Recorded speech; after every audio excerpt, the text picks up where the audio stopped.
প্রিয় ভিউয়ার্স, আসসালামু আলাইকুম রহমতুল্লাহ।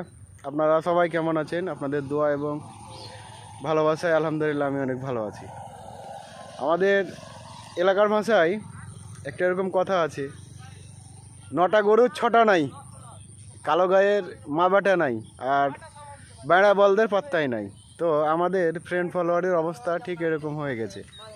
হাজার হাজার লক্ষ লক্ষ ফ্রেন্ড ফলোয়ার, অথচ লাইক কমেন্ট ভিউর বেলা কিছুই নেই। তাই চেষ্টা করবেন সবসময় আপনারা অ্যাক্টিভ বন্ধুদের পাশে থাকার এবং অ্যাক্টিভ বন্ধুর সাথে থেকে পথ চলার। তাহলেই অ্যাক্টিভ বন্ধুদের আপনি পাইলে দেখা যায় একসাথে চলতে গেলে তারা আপনাকে সাপোর্ট করবে, আপনিও তাদের সাপোর্ট করবেন। আমার এই কমেন্ট বক্সে আপনি অসংখ্য অ্যাক্টিভ বন্ধুর দেখা পাবেন। সবাই সবার সাথে লাইক কমেন্ট করে মিলিত হয়ে যান। আশা করি ভালো থাকবেন। ফিয়ামানিল্লাহ। আসসালামু আলাইকুম ওয়া রাহমাতুল্লাহ।